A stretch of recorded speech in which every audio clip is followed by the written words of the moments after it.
ಚಾಮರಾಜನಗರ ಸಚಿವ ಸಂಪುಟದಿಂದ ಸಹಕಾರ ಸಚಿವ ಕೆಎನ್ ರಾಜಣ್ಣ ಅವರನ್ನ ಏಕಾಏಕಿ ವಜಾಗೊಳಿಸಿರುವುದನ್ನು ಖಂಡಿಸಿ ಮೈಸೂರು ಮತ್ತು ಚಾಮರಾಜನಗರ ಜಿಲ್ಲೆಯ ನಾಯಕ ಸಮುದಾಯದ ವತಿಯಿಂದ ಆಗಸ್ಟ್ 29ರಂದು ಮೈಸೂರಿನಲ್ಲಿ ಸೆಪ್ಟೆಂಬರ್ 2ರಂದು ಚಾಮರಾಜನಗರದಲ್ಲಿ ಬೃಹತ್ ಪ್ರತಿಭಟನೆ ಹಮ್ಮಿಕೊಳ್ಳಲಾಗಿದೆ ಎಂದು ಮೈಸೂರು ಮತ್ತು ಚಾಮರಾಜನಗರ ಜಿಲ್ಲಾ ನಾಯಕರ ಸಂಘದ ಅಧ್ಯಕ್ಷ ಎಂ ರಾಮಚಂದ್ರ ಹೇಳಿದರು.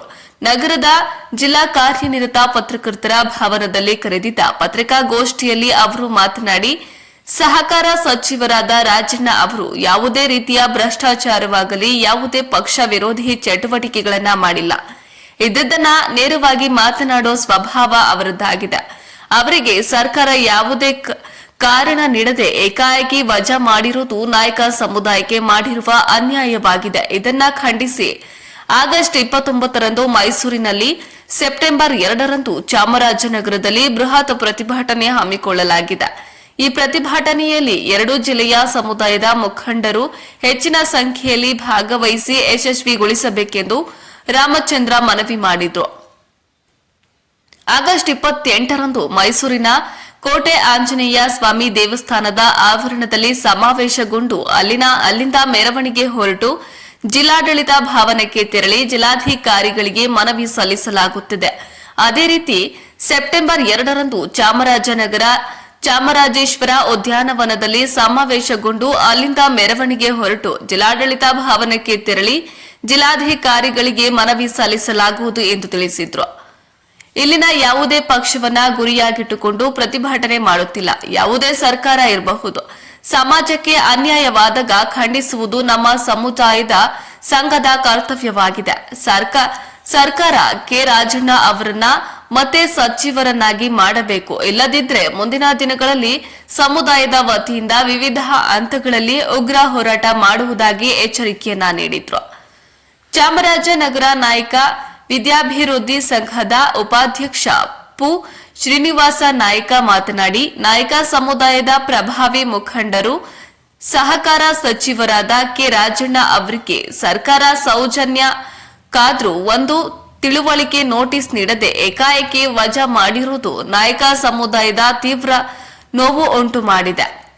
ರಾಜಣ್ಣ ಅವರನ್ನ ವಜಾ ಮಾಡಿರುವುದನ್ನು ಸಮುದಾಯ ತೀವ್ರ ಖಂಡಿಸುತ್ತದೆ. ಎಲ್ಲ ರಾಜಕೀಯ ಪಕ್ಷಗಳು ಸಮುದಾಯವನ್ನ ಸರಿಯಾಗಿ ನಡೆಸಿಕೊಳ್ಳುತ್ತಿಲ್ಲ. ಮುಂದಿನ ದಿನಗಳಲ್ಲಿ ಎಲ್ಲ ಪಕ್ಷಗಳಿಗೂ ತಕ್ಕ ಪಾಠ ಕಲಿಸುವ ಕೆಲಸವನ್ನ ಸಮುದಾಯ ಮಾಡಲಿದೆ ಎಂದು ತಿಳಿಸಿದ್ರು. ಪತ್ರಿಕಾಗೋಷ್ಠಿಯಲ್ಲಿ ಮುಖಂಡರಾದ ಮಹದೇವ ನಾಯಕ, ಬಿಕಾ ಮಲ್ಲೇಶ್ ನಾಯಕ, ರಾಚಪ್ಪ, ವೆಂಕಟರಮಣ ನಾಯಕ, ಸುರೇಶ್ ಹಾಜರಿದ್ರು. ವರದಿ ಹೋಮ ನಂಜುಂಡ ನಾಯಕ, ಪ್ರಜಾಪವರ್ ಟಿವಿ, ಚಾಮರಾಜನಗರ. ಮೈಸೂರು ಮತ್ತು ಚಾಮರಾಜನಗರ ಜಿಲ್ಲಾ ನಾಯಕರ ಸೇವಾ ಸಂಘದ ಅಧ್ಯಕ್ಷರಾದ ಶ್ರೀ ರಾಮಚಂದ್ರ ಅವರಿಗೆ ತುಂಬ ಹೃದಯ ಸ್ವಾಗತವನ್ನು ಬಯಸುತ್ತೇನೆ. ಹಾಗೆಯೇ ನಾಯಕ ವಿದ್ಯಾರ್ಥಿ ಸಂಘದ ಅಧ್ಯಕ್ಷರಾದಂಥ ಮಾದರಿನಗರಕ್ಕೂ ಸಹ ಸ್ವಾಗತವನ್ನು ಬಯಸುತ್ತೇನೆ. ಹಾಗೆಯೇ ಈ ಚಾಮರಾಜನಗರ ಜಿಲ್ಲೆಯ ನಾಯಕ ಜನ ಮುಖಂಡರಾದಂಥ ಶ್ರೀನಿವಾಸ ಸ್ವಾಗತವನ್ನು ಬಯಸುತ್ತೇನೆ. ಹಾಗೆಯೇ ಮೈಸೂರು ಮತ್ತು ಚಾಮರಾಜನಗರ ಜಿಲ್ಲೆಯ ನಾಯಕರ ಸೇವಾ ಸಂಘದ ಉಪಾಧ್ಯಕ್ಷರಾದ ಮಲ್ಲೇಶ್ವರ ಸಹ ಸ್ವಾಗತವನ್ನು ಬಯಸುತ್ತೇನೆ. ಹಾಗೆ ಸಂಘದ ನಿರ್ದೇಶಕರಾದ ವಿಕ್ರಮ್ ನಾಯಕ ಸ್ವಾಗತ. ಹಾಗೆ ಚರಂಡಿ ಮುಖಂಡ ಸುರೇಶ್ ಅವರು ಸ್ವಾಗತವನ್ನು ಬಯಸುತ್ತೇನೆ. ಹಾಗೆ ಮಾನ್ಯ ಅಧ್ಯಕ್ಷರನ್ನು ಈ ಪತ್ರಿಕೆ ನಡೆಸಿಕೊಂಡು ಕೇಳಿಕೊಳ್ಳುತ್ತೇನೆ.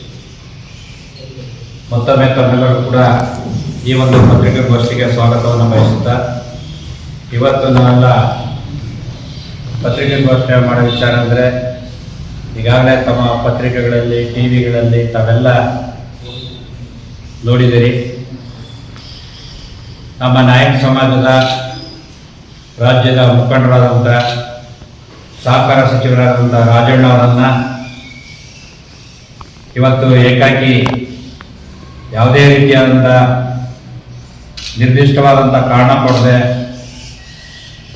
ವಜಾ ಮಾಡಿರುವುದನ್ನು ಖಂಡಿಸಿ ಮೈಸೂರು ಮತ್ತು ಚಾಮರಾಜನಗರ ಜಿಲ್ಲೆಯ ನಾಯಕ ಸಮಾಜದ ವತಿಯಿಂದ ಮೈಸೂರಿನಲ್ಲಿ ಈ ತಿಂಗಳು 29ನೇ ತಾರೀಕಿನ ಶುಕ್ರವಾರ ಒಂದು ಬೃಹತ್ ಪ್ರತಿಭಟನೆಯನ್ನು ನಾವು ಎರಡು ಜಿಲ್ಲೆಗಳ ಎಲ್ಲ ಸಮಾಜದ ಬಂಧುಗಳು ಕೂಡ ಪ್ರತಿಭಟನೆಯನ್ನು ಮಾಡ್ತಾ ಇದ್ದೀವಿ. ಅದರ ಜೊತೆಗೆ ಚಾಮರಾಜನಗರ ಜಿಲ್ಲೆಯಲ್ಲೂ ಕೂಡ 2ನೇ ತಾರೀಕು ಮಂಗಳವಾರ ಒಂದು ಪ್ರತಿಭಟನೆಯನ್ನು ಕೂಡ ಹಮ್ಮಿಕೊಂಡಿದ್ದೀವಿ. ಇದರ ಉದ್ದೇಶ ತಮ್ಮೆಲ್ಲರಿಗೂ ಗೊತ್ತಿದೆ. ಈಗಾಗಲೇ ಸಹಕಾರ ಸಚಿವರಾದಂಥ ರಾಜಣ್ಣವರು ಯಾವುದೇ ರೀತಿಯಾದಂಥ ಭ್ರಷ್ಟಾಚಾರ ಆಗಲಿ ಅಥವಾ ಇನ್ನಿತರ ಯಾವುದೇ ಚಟುವಟಿಕೆಗಳು ಕೂಡ ಮಾಡಿದ್ರು ಕೂಡ ಯಾವುದೇ ಕಾರಣ ನೀಡದೆ ಸರ್ಕಾರ ಅವರನ್ನು ರಾಜೀನಾಮೆಯನ್ನು ಕೂಡ ಕೇಳದೆ ವಜಾ ಮಾಡಿದೆ. ಇದು ನಾಯಕ ಸಮಾಜಕ್ಕೆ ಮಾಡತಕ್ಕಂಥ ಒಂದು ಅನ್ಯಾಯ. ಈ ಒಂದು ಅನ್ಯಾಯವನ್ನು ನಾನು ಮೈಸೂರು ಮತ್ತು ಚಾಮರಾಜನಗರ ಜಿಲ್ಲೆಯ ನಾಯಕ ಸಂಘದ ಅಧ್ಯಕ್ಷರಾಗಿ, ನಮ್ಮ ಸಂಘದ ಉಪಾಧ್ಯಕ್ಷರು, ವಿದ್ಯಾಭಿವೃದ್ಧಿ ಸಂಘದ ಅಧ್ಯಕ್ಷರು ಎಲ್ಲರೂ ಕೂಡ ಇವತ್ತು ಸೇರಿ ಮೈಸೂರಿನಲ್ಲಿ ನಡ್ತಕ್ಕಂಥ 29ನೇ ತಾರೀಕಿನ ಪ್ರತಿಭಟನೆಗೆ ನಮ್ಮ ಸಮಾಜದ ಎಲ್ಲ ಮುಖಂಡರುಗಳು ಕೂಡ ಪಕ್ಷಾತೀತವಾಗಿ, ನಾವು ಯಾವುದೇ ಒಂದು ಪಕ್ಷವನ್ನು ಇಟ್ಕೊಂಡು ನಾವೆಲ್ಲ ಮಾಡ್ತಾ ಇದ್ದೀವಿ. ಯಾವುದೇ ಸರ್ಕಾರ ಇದ್ರೂ ಕೂಡ ಈ ಸಮಾಜಕ್ಕೆ ಅನ್ಯಾಯ ಆಗೋದನ್ನು ಖಂಡಿಸೋದು ನಮ್ಮ ಸಂಘದ ಒಂದು ಕರ್ತವ್ಯ. ಆ ದೃಷ್ಟಿಯಲ್ಲಿ ಮುಂದೆ ರಾಜಣ್ಣವರನ್ನು ಮತ್ತೆ ಮಂತ್ರಿಯಾಗಿ ಮಾಡಲೇಬೇಕು. ಮಂತ್ರಿಯಾಗಿ ಮಾಡದಿದ್ರೆ ನಾವು ಇನ್ನೂ ಕೂಡ ಉಗ್ರವಾದಂಥ ಹೋರಾಟವನ್ನು ಮಾಡ್ತೀವಿ ಅಂತ ಆ ಒಂದು ಸರ್ಕಾರಕ್ಕೆ ಈ ಮೂಲಕ ಎಚ್ಚರಿಕೆಯನ್ನು ಕೊಡೋದ್ರ ಮುಖಾಂತರ ಆ ಪ್ರತಿಭಟನೆಯನ್ನು ನಾವು ಸಾಂಕೇತಿಕವಾಗಿ ಬೃಹತ್ ಪ್ರತಿಭಟನೆಯನ್ನು ಮಾಡ್ತೀವಿ. ಮುಂದೆ ಇನ್ನು ವಿವಿಧ ಹಂತಗಳಲ್ಲಿ ಅವರಿಗೆ ಮತ್ತೆ ಮಂತ್ರಿ ಸ್ಥಾನ ಕೊಡಲಿಲ್ಲ ಅಂದರೆ ವಿವಿಧ ಹಂತಗಳಲ್ಲಿ ವಿವಿಧ ರೀತಿಯ ಪ್ರತಿಭಟನೆಯನ್ನು ಕೂಡ ನಾವು ಮಾಡ್ತೀವಿ.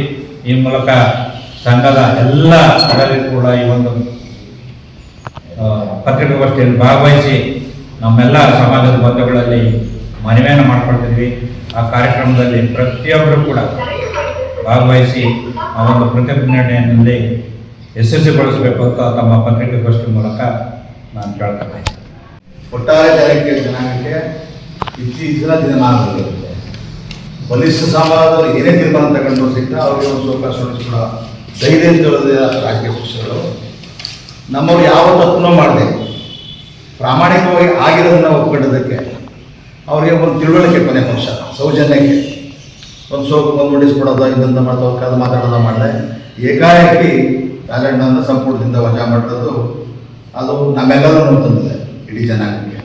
ಇಲ್ಲಿ ಯಾವ ಮುಖಂಡರು ಪಕ್ಷ ಭೇದ ಎಲ್ಲನೂ ಮತ್ತು ನಾವೇನು ಮಾಡ್ತೀವಿ ಅಂದರೆ ಒಟ್ಟಾರೆ ಸಮಾಜ, ನಮ್ಮ ಸಮಾಜದ ಮೇಲೆ ಏನು ಬಲಿಷ್ಠ ಸಮಾಜಗಳ ಮುಂದಾಳುಗಳಾಗಿ ನಮ್ಮೇಲೆ ದೌರ್ಜನ್ಯ ಮಾಡ್ತಾವೆ, ನಮ್ಮನ್ನು ಶೋಷಣೆ ಮಾಡ್ತಾವೆ, ನಮ್ಮನ್ನು ಏಕಾಏಕಿ ಯಾವುದೇ ವಿಧವಾದ ತಿಳುವಳಿಕೆ ಕೊಡೋದು ನಮ್ಮನ್ನು ನೋವು ಮಾಡ್ತಿದ್ರೆ ಅದರ ವಿರುದ್ಧವಾಗಿ ಮೊದಲನೇ ಹಂತವಾಗಿ ಇಡೀ ಚಾಮರಾಜನಗರ ಮೈಸೂರು ಜಿಲ್ಲೆಯಲ್ಲಿ ನಾಯಕ ಒಕ್ಕೂಟದಿಂದ ಎಲ್ಲ ಗ್ರಾಮಗಳಿಗೂ ಸಂದರ್ಶನ ಕೊಟ್ಟು ಭೇಟಿ ಮಾಡ್ತೀವಿ.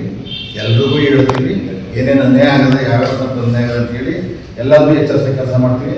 ಅದರ ಅಂಗವಾಗಿ ಈಗಾಗಲೇ ಘೋಷಣೆ ಮಾಡಿದಂಗೆ ಇದೇ ತಿಂಗಳು 29ನೇ ತಾರೀಕು ಮೈಸೂರು ಪ್ರತಿಭಟನೆ, ಮುಂದಿನ ತಿಂಗಳು 2ನೇ ತಾರೀಕು ಚಾಮರಾಜನಗರ ಪ್ರತಿಭಟನೆ ಹಾಕೊಂಡಿದ್ದೀವಿ. ಎಲ್ಲ ರಾಜಕೀಯ ಪಕ್ಷಗಳು ನಮ್ಮನ್ನ ಜನಾಂಗನ ಸರಿಯಾದ ರೀತಿ ನಡೆಸ್ಕೊಳ್ಳದೆ ಮುಂಬರುವ ದಿನದಲ್ಲಿ ಎಲ್ಲರಿಗೂ ಎಚ್ಚರಿಕೆ ಆಗುತ್ತದ ಈ ಕಾರ್ಯಕ್ರಮಗಳನ್ನು ನಿಯೋಜನೆ ಮಾಡ್ತೀವಿ.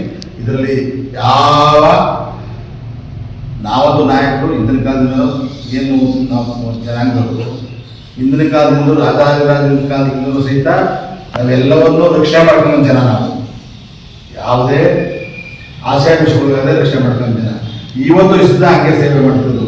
ರಾಜಣ್ಣವರು ಸುಧಾರ ಪಕ್ಷ ಮತ ಮಾಡಿದರೆ, ಭ್ರಷ್ಟಾಚಾರ ಮಾಡಿದರೆ, ನೀವು ಏನಾದರೂ ಬೇರೆ ಥರ ಆಗಿದ್ದರೆ, ನೀವು ಅವ್ರು ತೆಗೆದುಹಾಕಿದರೆ ನಾವು ಯಾರು ಪ್ರಶ್ನೆ ಮಾಡ್ತಿರಲಿಲ್ಲ. ಅವರು ನೈಜ ಸತ್ಯವನ್ನು ಒಪ್ಕೊಂಡು ಎರಡನ್ನೂ ಹೇಳಿದ್ರೆ, ಲೋಪನ ಆಗದೆ ಅಂತ ಹೇಳಿದ್ರೆ, ಏನು ಲೋಪ ಆಯಿತು ಅನ್ನೋದು ಹೇಳಿದ್ರೆ ಆ ಕಾರಣಕ್ಕೆ ನೀವು ಏನು ಕ್ರಮ ತಗೊಂಡು ನಡೆಸೋ ಸಲುವಾಗಿ ಮತ್ತೆ ಮುಂದೆ ಬರೋ ಚಿತ್ರದಲ್ಲಿ ರಾಜಣ್ಣವರ ತಕ್ಷಣ ಇದು ನನ್ನ ಜನಾಂಗದ ಗೌರವದ ಪ್ರಶ್ನೆ, ನಮ್ಮ ಸ್ವಾಭಿಮಾನದ ಪ್ರಶ್ನೆ, ಅವ್ರನ್ನ ವಾಪಸ್ ಮಂತ್ರಿಮಂಡಲ ತಗೊಂಡು ಮಂತ್ರಿಮಂಡಲ ತಗೊಳ್ಳದೆ ಹೋದರೆ ನಾವೇನು ತೀರ್ಮಾನ ಮಾಡಬೇಕು ಮುಂದಿನ ದಿನದಲ್ಲಿ ಅನ್ನೋದನ್ನ ನಾವು ಯಾವ ಪಕ್ಷದ ಹೋಗೋದೇ ಜನಾಂಗಕ್ಕೆ ತೀರ್ಮಾನ ಮಾಡ್ತೀವಿ. ಆ ಜನಾಂಗಕ್ಕೆ ಆ ಶಕ್ತಿ, ಆ ಧೈರ್ಯ ಎಲ್ಲ ಹೋದೆ. ಮುಂದಿನಾದ್ರೂ ಇದಕ್ಕೆ ಏನಾದರೂ ತೊಂದರೆಗಳಾದರೆ, ರಾಜಕೀಯ ಪಕ್ಷಗಳಿಗೆ ಏನಾದರೂ ತೊಂದರೆ ಆದರೆ ಅದಕ್ಕೆ ಜನಾಂಗ ಹೊಣೆ ಅಲ್ಲ, ನೀವೇ ಹೊಣೆ ಆಗ್ತೀರಿ ಅನ್ನೋ ಎಚ್ಚರಿಕೆಯನ್ನು ಸಹಿತ ಈ ಸಂದರ್ಭದಲ್ಲಿ ಕೊಡಲಿಕ್ಕೆ ಇಷ್ಟಪಡ್ತೇನೆ.